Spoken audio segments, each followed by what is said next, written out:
we're just real here. Hi, it's been a minute. Welcome to the Home Sweet Home podcast with Marissa. Today I have Claire with me, Claire Crawford. So I have Claire today with me, and I'm so excited she's here. I'm going to talk with her about her business, about home organization, how she got started, all of the things. Let's just get to know you. So tell me about your business. My business is called Clarified Spaces, and I go in and I work with clients. Usually it's a trouble spot in their home, like a room that they really is causing a lot of friction in their life. And I help to make decisions about what items stay, what items go. And then I get it organized. I go in and organize the space.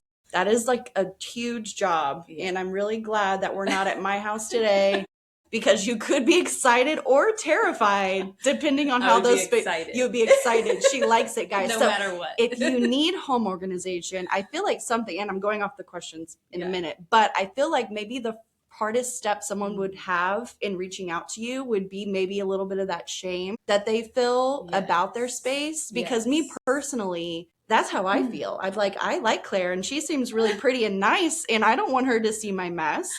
So what would you say to that person? Okay, I would say, first of all, I'm not shy about this, that I am not naturally an organized person. This has been a hard-fought battle for me to get to a point where I can help people. So I feel like I've been through the trenches in a sense, as far as learning how to become organized and stay organized. And I'll talk about that more in the podcast. Yes.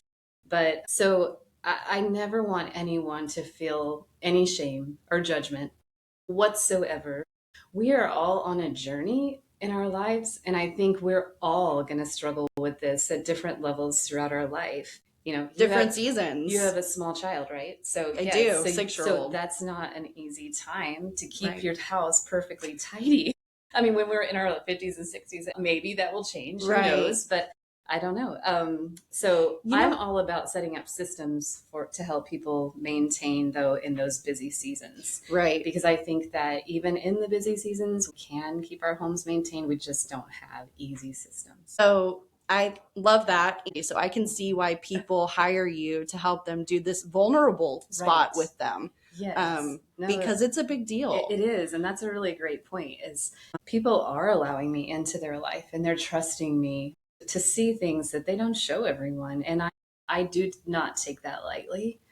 And I'm honored. I'm honestly honored to be able to step into someone's life and to rearrange things just to make things a bit easier. And I do appreciate the vulnerability.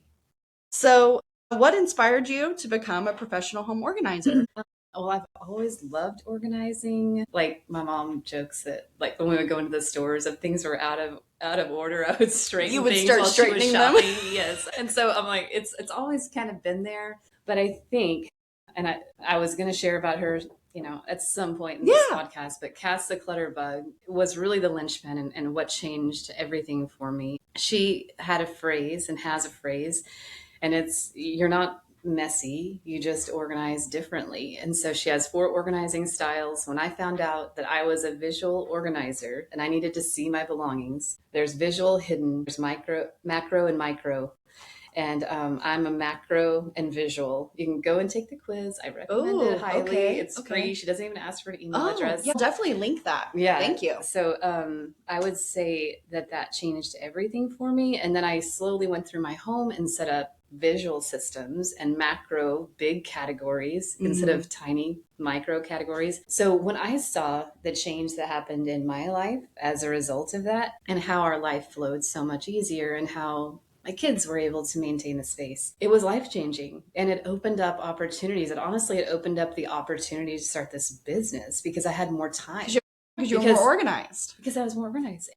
And my house was no longer a part-time job, which is what it was. Right. It was a part-time job. It was like, I get home from my job, I work on my house. And now it's more like, I still have to work on my house, but it's more manageable, and it takes far less time. So I think that was what inspired me to start my own business. And definitely my own experience and wanting that same change and life change for other people.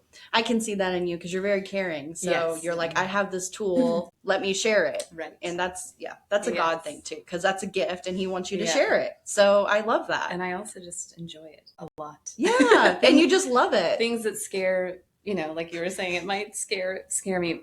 It doesn't scare me. And it really does excite me because I see the potential, and I know the life change that will happen, after we get it under control. I love that. I think that's, again, like, if you're doing what you love is such a gift, and being able to share it with others just takes it to another level. Absolutely. So I know that's what inspired you, and you kind of led into that, that's how you got started. At what point were you like, this is what I want to do to help others? Do you have like a certain time stamp? Well, I did meet a lady who introduced me to a lady just outside of San Antonio, and she had her own organizing business. And so she brought me onto her team. She was planning to launch a team in Houston here. That didn't end up panning out. But in the meantime, I learned so much from her, and really started to entertain the idea that I might be able to do this on my own as a business. And I think the Lord also just spoke to me about it. Yeah, so, that's great. No, I share my faith very openly on the podcast, so please be definitely. I just feel like the Lord really told me clearly that this was the direction that I needed to be going in. So I love that. And I feel like I already know the answer to this, but a great podcast host will ask it anyways. What's the most rewarding part of your work? Seeing the transformation and the lightness in people when I leave, like just seeing their countenance just lifted, and knowing that there's going to be less friction in their life. Yeah, I'm just grateful that I get to help make people's lives easier. Okay, so I feel like we might have talked about this a little bit already, touched on it, but what's the biggest misconception people have about home organization? Okay, so I think people think that it has to be elaborate systems that are very detailed, but I'm going to go back to the different organizing styles and just say a typical very organized person is going to have a very detailed system that they have to maintain very carefully. But I think for most of us, that's not what will work. Right. We need a different kind of more visual macro system. And I think that's the misconception. And I think that's the frustrating part for a lot of people when it comes to organization, because they're trying to make the system work for them. Oh, sorry. They're trying to make themselves. Yeah, they want the system to work for them, but they end up working harder for the system to maintain it than it is actually offering back to them. Right. Like we were talking about the different personality types before we started recording, and how if you're a different type of person, it makes sense that a different type of organizing would work better for you. Correct. Yes. So I think that's kind of where people throw in the towel, and they when they believe and they give voice to that misconception, as they go, well, it just doesn't work for me. It just doesn't work. And so, but it's just absolutely not true. You can find a way to set up your house in a way that supports you. And that's what I preach. And that's what you do. And that's how you help people. Yes. Okay, well, I'm going to skip a couple of these because I'm just so anxious to know, how do you help business? What are your best organization tips for families with kids? I remember when we met previously, you were talking about different styles, like a butterfly. Yeah. I remember that. Can you talk about that? Yeah, the butterfly. I'm actually a butterfly too. It's more, and my husband is. My whole family is, I think. Just a flock of butterflies. Children are usually butterflies. And what does that mean? That means that you are a visual organizer. So you need to see not everything, but you need to see your most important things that you can't forget about. They need to be visual, or you will forget about them. And that's why people leave things out a lot that are butterflies, because they're afraid that they're going to forget about those things if they put them like in a folder, like in a drawer. They're going to forget about it, and then when next time they open the drawer, they're going to be like, "Oh my gosh, I totally forgot about this." And so they leave it out. But you can have it out, but in a container, in a aesthetically pleasing way. Right. You can have a tray, a catch-all for kids specifically. That's what you're asking. Yeah. Is you need to have bins. Like, they don't have to be clear, but you can have bins with a label. Okay. Because I have bins, but they don't have labels. They have to have a label. And I think I did that for so long because I was like, well, my son can't read. And they can be, but now, but they can be pictures.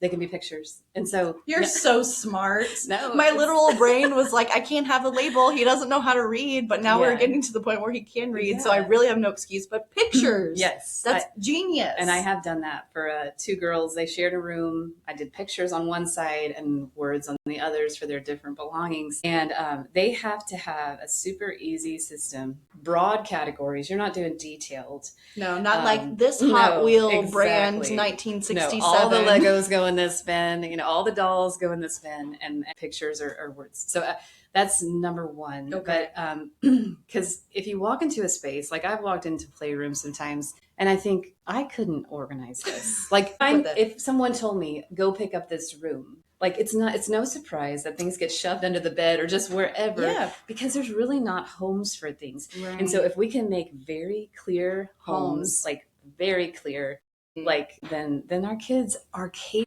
of so much more than we give them credit for. Right. And how do we expect them to solve an organization problem that we have not figured out ourselves? Right.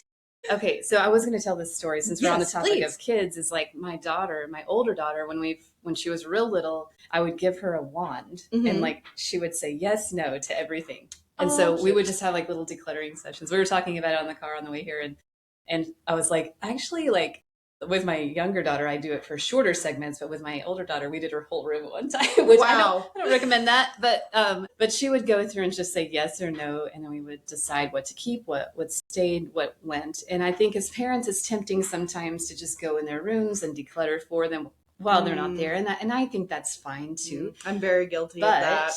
If we want to teach our kids to have agency over their own things, their belongings, which I think is important because we're preparing them for life, right? We're preparing them for maintaining the massive amount of belongings that they're going to be responsible for at some point, you know, like, I mean, there's always stuff coming in and that's not ever going to change for them.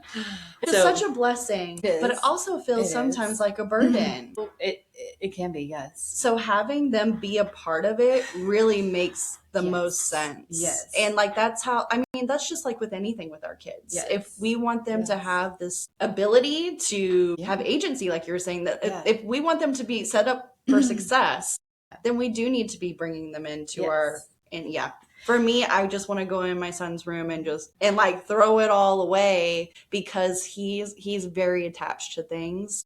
So he has a very hard time of letting things go. And even more important in that case. Yeah. Because you want to maintain the trust.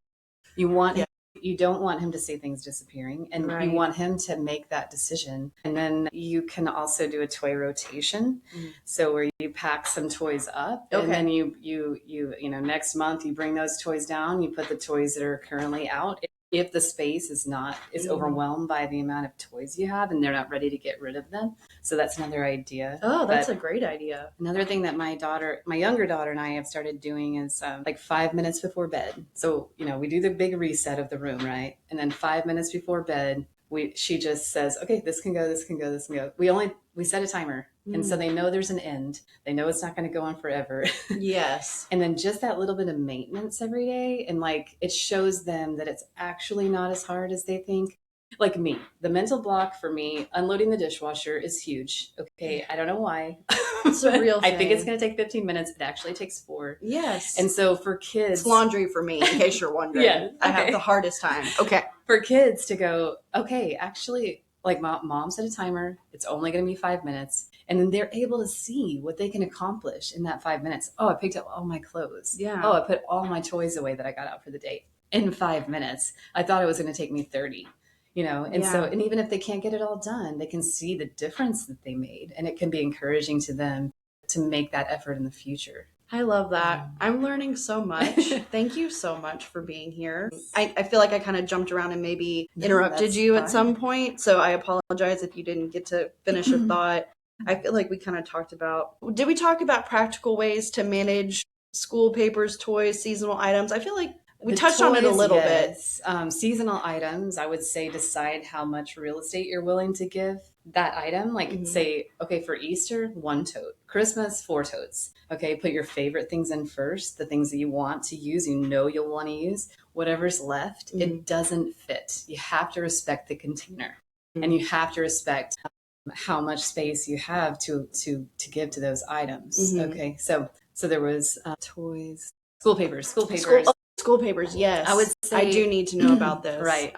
I struggle. So you need to have, like, in your command center, like, have a bin for school papers.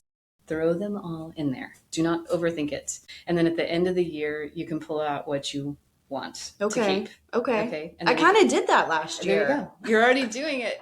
Wow. But you don't want to overcomplicate that. That's just something that, like, when my daughter comes home from school, we take all her papers out and just throw it in the bin, and then I deal with that later.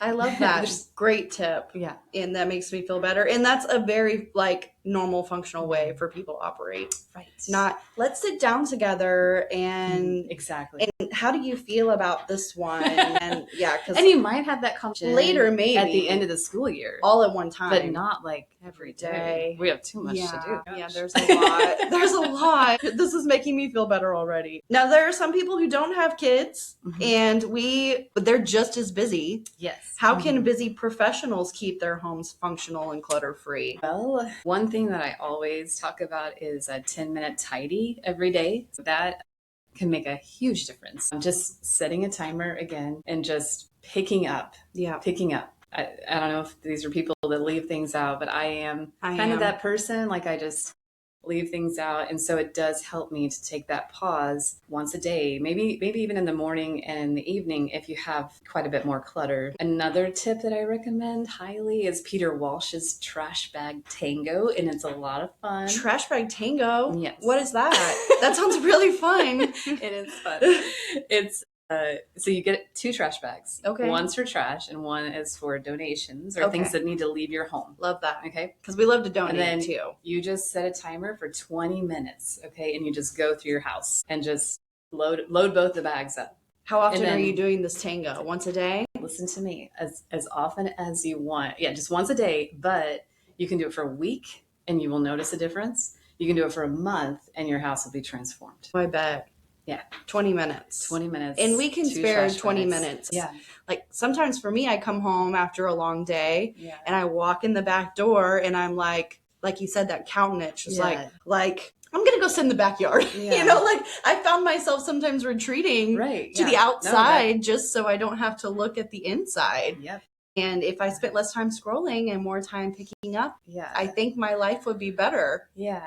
And the thing that I recommend, honestly, is to make it fun, to make it fun, because it doesn't have to be drudgery to declutter your house. It really doesn't. And to do it in microbursts, like, you don't have to do the whole house. People underestimate the impact that these small, like, bits of effort once a will day have over time. I mean, I think we underestimate that in a lot of areas of our life, but this is certainly no exception.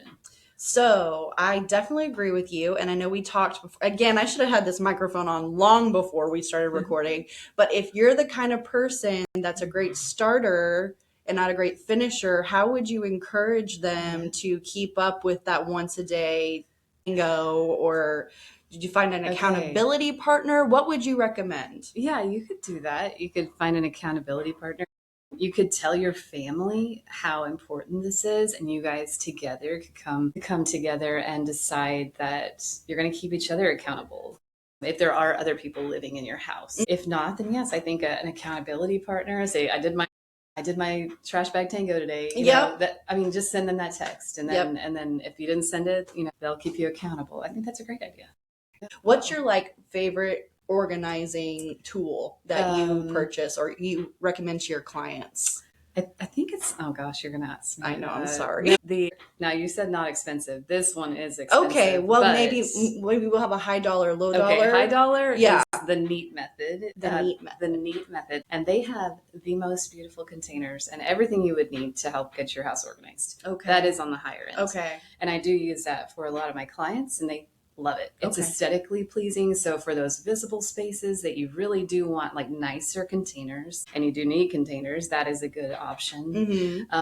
And then Walmart has these mainstays bins. They're like plastic. Those are great, honestly. And then the Container Store has an option that is very similar. It's like a multi-purpose bin, plastic multi-purpose bin. And I like those too.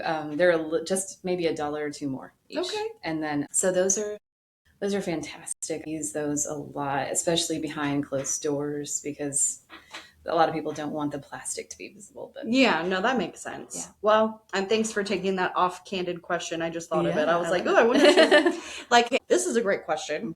Which everyday household items can be repurposed for storage? Everyday household items can be repurposed. I'm thinking maybe like something on your desk in your office. Like I'm thinking like things that you already have out. Right. Am I overthinking it? Is there something else? No, maybe? I like what because you're like, maybe I don't want to go out and buy. No, containers. I don't, because it's more stuff. I don't. But if it's paper, I'll get it. But I don't have room for. I know they don't recommend using like cardboard boxes or anything cardboard. Okay, just because there can be like insects and that, and they deteriorate. They break down, over time. So I guess what I've used is like, the bags that comforters come in, or sheets. Yes. Sometimes I use those to like just divide up sets or something, like, and like even for games and things like that. Yeah. But so I guess that's one. That's a good idea. I've not thought of how to use that, anyways. Okay. When is it worth investing in custom organization systems? Like when it's visual, when you're looking at it. Yes. Like you just said, the more high when it's dollar. going to be seen, exactly. But also if it brings you joy to open up a closet and it's beautiful and it's the most beautiful product, it's worth it to do it there too. Right. Like if it's in your closet that only you see every day. Well, maybe it's worth it to put some really nice containers in there, because that's your space. You're getting ready. You're preparing to go out into the world, and you want to be inspired in that space. And so I don't think it's not worth it to do beautiful containers behind closed doors too, and in spaces that only you see. It makes sense to me. I feel like you can use your home to empower you. Yes. And that's just another way. If it brings you joy, then why not? So does it spark joy? I always think about that. Right. Do you like the Marie Kondo method? Do you like Marie Kondo or home edit? Okay. Who's your favorite? This is a fun question. I do not have a favorite. Okay. It's like your children. You can't pick a favorite. I like different things about both of them. I really do. I think the home edit has aesthetically nailed it. Yes. Okay, it's beautiful. Very social media. Like, question the function at times. Okay. And so I don't think all the green foods need to go together. Like things. It doesn't. I can't live this way. Right. Does it actually? Is it functional? So Marie Kondo. I do think that there is something about like the spark joy thing, because I will say this, because when people are trying to decide whether or not to let go of something or to keep something, I can see it on their face, right? Like how they sometimes it's like like I'm giving it up, and it's hard, or like this was given to me by somebody and I don't really want to keep it, but I feel like I need to keep it, like an obligation, sense of obligation. That's happened to me. Yes, and so I can see that and my only job is to reflect that back to them. Okay, so you're not deciding for them. I'm not deciding for them. I never decide for them. No, I am only a mirror to show you what you're actually feeling about that object. Okay. Sometimes we can't see it. Like I see all the body language when we're going through things. And so it's really cool to be able to reflect that back to people and say, I saw you sigh heavily when you touched this item, how did you feel about that? Exactly. And so you're kind of also like, this is therapy. In a way, we do talk about things and deal with some emotions, because the things that we own, they do bring up emotions. And so a lot of times I'll encourage people to put things away, even if they want to keep them, that do elicit heavy emotions. So I'll encourage them to maybe just put them away. And then if they want to bring them out occasionally to look at or go look at them, that's great. But maybe you don't need that in your everyday space to see every day to bring that heavy emotion up, because you need to be living your best life. Yeah. And there may not be necessarily ready to part with that item, and that's okay. But how to help them manage the feelings that surround that sounds like a big part of your job. I can see how, especially if you may be helping people who are saying goodbye to loved ones, or cleaning out a space like that, how this is a very personal experience. And one way to deal with that, okay, so say that someone passes that you love, is to decide, okay, like I'm gonna devote these 2 totes to their belongings. if that's the case, if you're not ready to get rid of very much of their things, or you want to keep things, and then just say, I'm going to put the very, most special things in first. And then you've got those two totes, and then at some point you might be able to get rid of those. But I also recommend having a memory box for each family member, so that as things come up, as accomplishments are made, and you can put those items into their memory box and still have them safe and protected, but they're not muddling up the space, the everyday living space that's supposed to support you in everyday life. And so I can't recommend that highly enough. That's really interesting. Yeah. Like, would an example of that be like, my son is doing swim team and he's got all these medals that I have no 100%. idea what to do with? Yes. I have Perfect. a box dedicated to Yes. his accomplishments that Yes. I keep in or there. his memories. Yeah. And It's one like a could be scrapbook, which one I could be haven't finished. memories of him for you. Oh, Okay. So okay. there's some things that may not be important to him, Yeah. but they're important to you, like maybe his baby clothes. Okay. Mhm. So that's your memory bin. And so that can go in yours. But the things that are important to him need to go into his memory bin. I love that. And again, it's teaching them that Yes, agency, exactly. and they're learning great skills that they can use later. And they're like, okay, I don't have to let go of everything. And there is a safe place for me to put the most important things, and so that gives them a sense of security too. I like that a lot. Thanks for sharing that. Yeah. And I know I kind of jumped around again. No, you're Sorry. good. I did want to talk about, we kind of talked about emotional challenges people deal with. I like the rapid fire questions. Mhm. Can we do some of those? Yeah. Clear bins or woven baskets? It depends That's not the rules. on your organizing style. Okay. It does. So like, if I'm more depends. aesthetic, maybe woven basket. Pantry, decanted organizer, containers, or original packaging? It depends. I don't like this game with you. Okay, because I have to ask the client. Like, I cannot just decant everything if they're not going to If they're not decant gonna everything do it when I later. leave. Okay, well then maybe I should say for yourself. Okay, What do you prefer? no, this Decanter, changes the game. yeah, Okay. decanted containers or original Oh. packaging. Okay, I decant my sugar and my flour. I do that too. I do but that I too. don't decant anything else. Okay, I do sugar, Bins. flour. I do open bins that I Okay. can see all Okay. my food in their original packaging. So both. I'm not a high maintenance kind of. I love it. What's one item everyone should declutter today? And if you say stationary, we're gonna have a problem. Yeah, I'm out of here. A melon baller. Melon. I think baller. a melon baller. I just don't think they No one's using earn it? their keep. I'm sorry. Do Did you you use your know melon baller? that? No, I don't. I don't. But my sister-in-law, she got a melon baller because they were serving the special drink at the tennis matches one year, and she like recreated that cocktail, and she needed a melon baller. And whenever I think melon baller, I think of her. So that's a really interesting. Okay, so everyone, you heard it here. Throw out your melon baller. You don't need it. And to be fair, I feel like the cookie scoop kind of does the same thing. Exactly. So I have a cookie scoop. I Great don't point. have a melon baller. So I'm already done. I'm in the green. Let's not talk about the stationery. Okay, what's your personal clutter weakness? I think my car. Your car. I didn't even think about car. My car is in horrid condition right now. Because I'm a declutterer. I declutter people's houses. I always So have. you throw their junk in your car. I'm like always taking things here and there, and then I'm always have like product in my car, and so it's definitely. It's definitely a hard territory for me to keep under control. So. As a realtor and a mom, I couldn't relate to you more. This morning when I was taking my son to school, he had a bin of Legos and he was just about to get in the car and I heard them all spill. And I was like, did the Legos spill? And he's like, yeah. I was like, okay, I'll pick it up later. Have I picked it up yet? No, it's fine. So I totally feel your pain. Okay, what's the most chaotic space in the average home? The pantry. Okay. I think the pantry or the garage. Okay. Yeah. Okay, definitely that would take the cake. I feel garage. But the pantry always surprises me. There can be ketchup on every shelf. There can be 6 shelves, and there's like a brand new thing of ketchup on every shelf, or pickles. I'm like, everything needs a zone, you know? And once we decide on the zones, it takes care of itself. Then you're good. You're good. So when you pull, I assume you probably pull everything out when you're organizing, and do you put things in? And when you show your clients the 6 ketchups, how do they feel about that? Are they like, oh my God, I didn't know? Or, I would say yes sometimes. They're like, oh, I but we don't make notice. a big deal out of No, that. because you're sweet. Because the thing is that if you don't have zones in your kitchen, you don't know your inventory.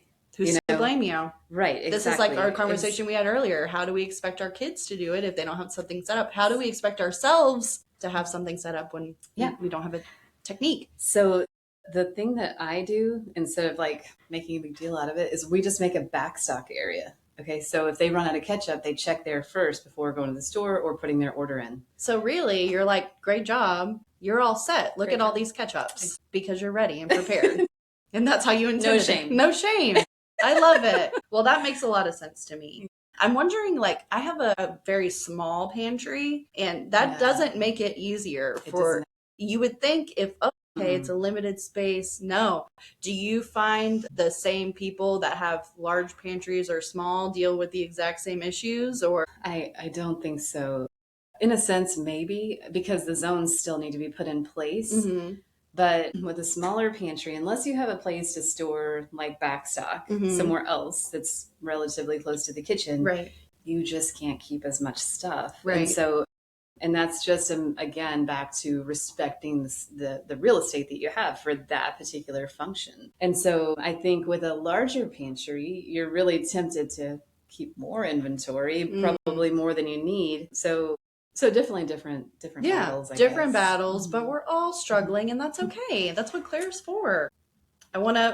I'm coming close. I want to respect your time here. I want to talk about your business and who should reach out to you today. Yeah, anyone who is experiencing friction in their home or is overwhelmed with clutter, or you feel like your home is not functioning like you would like it to. I mean, definitely, I'm here to support and to take you by the hand and go through those items and then go in and make it beautiful. And then make it work for you.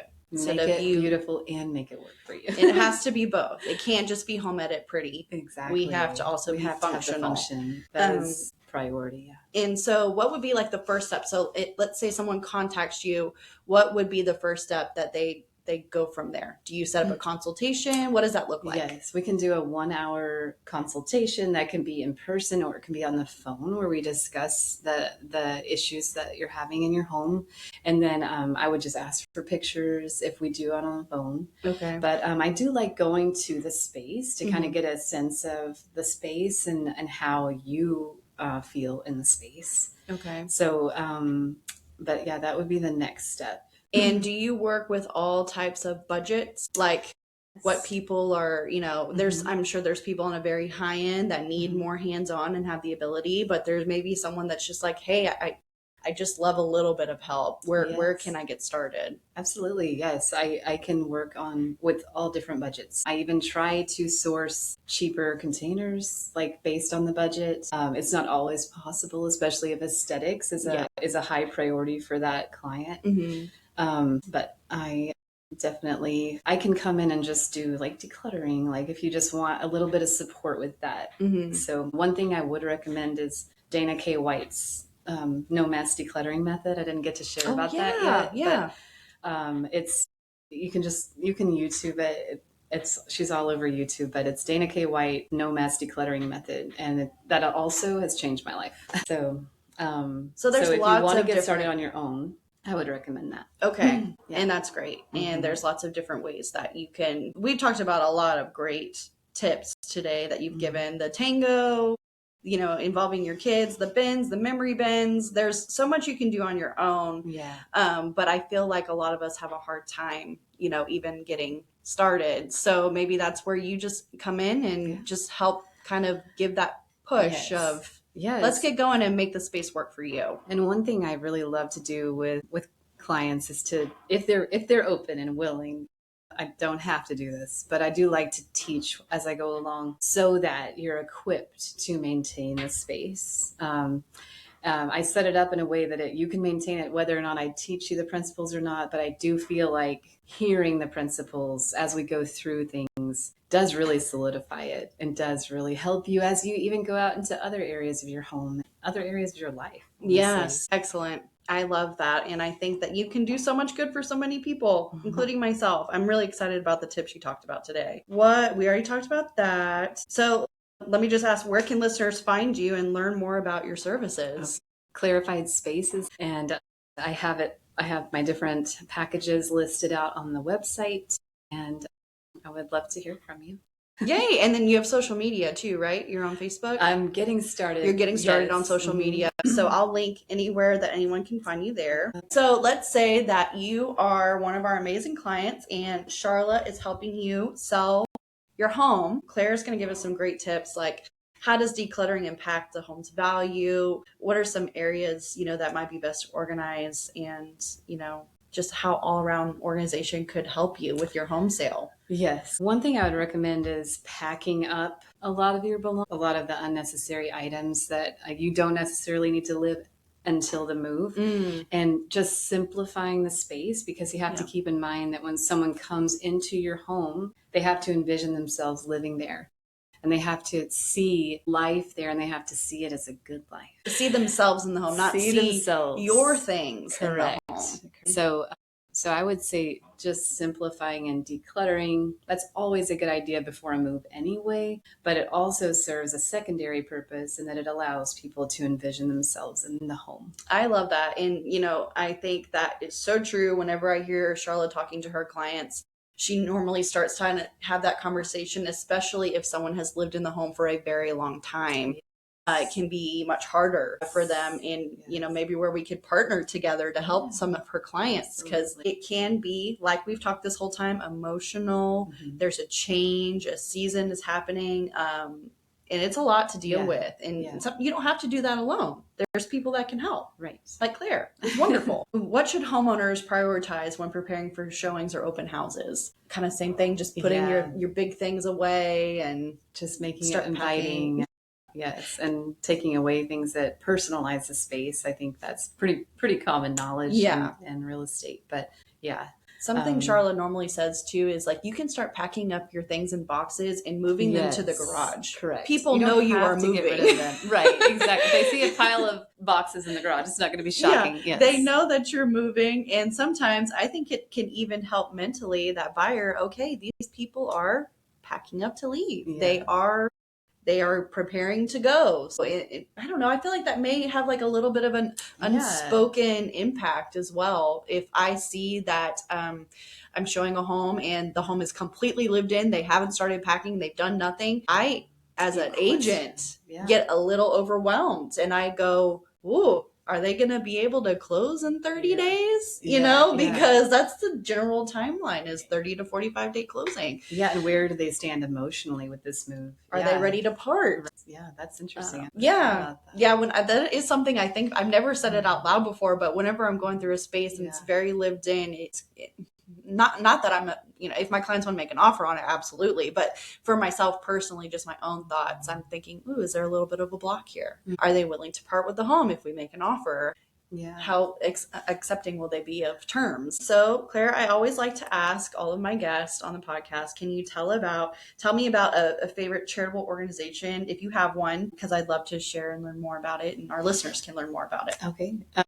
Journey of a Joyful Life. It's Melody Chandler. She has a special needs school in spring, and they're actually having their gala tomorrow. So they're doing a big fundraising event, and she's just an amazing person, and she has an amazing ministry to these families, and not just the kids at her school, but the families that are impacted through her work. So she offers a place that is unlike, I believe, any other for these families to enroll their kids and to receive the kind of care and attention that they need. And the